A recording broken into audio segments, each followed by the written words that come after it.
সামনেই তো দোল, তাই বাড়িতেই বানালাম বিভিন্ন রঙের আবির। কেমন করে বানালাম সেগুলোই শেয়ার করি। প্রথমে তো বানানো হবে গোলাপি রং, তার জন্য বিট নিয়েছি, ওটাকে ভালো করে গ্রাইন্ড করে ওর যে রসটা বের করেছি ওর মধ্যে দিলাম 3 চামচ কর্নফ্লাওয়ার। তো ওটাকে ভালো করে গুলিয়ে রোদে দিয়েছিলাম একদিনের জন্য। আর সবুজ রং করার জন্য নিম পাতা ব্যবহার করেছিলাম, ওটাকেও মিক্সিতে গ্রাইন্ড করে ওর রসটাকে বের করে ওর মধ্যেও দেবো 3 চামচ কর্নফ্লাওয়ার। সবগুলোই করেছিলাম একই প্রসেসে। শুকনো হওয়ার পর এমন ভাবে হাতে ভেঙে যাচ্ছিল। তো এবার বানাবো হলুদ আবির। এই হলুদ আবির বানানোর জন্য আমি নিয়েছিলাম হলুদ গুঁড়ো, যেটা আমাদের বাড়িতেই চাষ করা হলুদ, সেটাকে গুঁড়ো করে ওর মধ্যে 3 চামচ কর্নফ্লাওয়ার দিয়ে জল দিয়ে আবার ওটাকে রোদে বসিয়ে দিয়েছিলাম। এবার কমলা রঙের পালা। 1 চামচ হলুদ গোলানো জলের মধ্যে দিলাম 1 চিমটি চুন। তো ওটা গোলানোর ফলেই হয়ে গেছে আমার কমলা কালার। তো এটাও 3 চামচ কর্নফ্লাওয়ার দিয়ে ভালো করে মিশিয়ে রোদে দেব।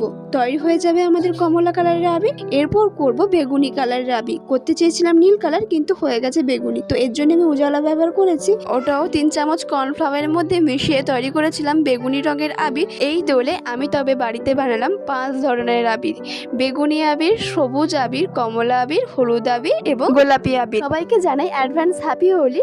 আমার ভিডিওটা কেমন লাগলো জানাবেন কিন্তু। এখন আসি, টাটা।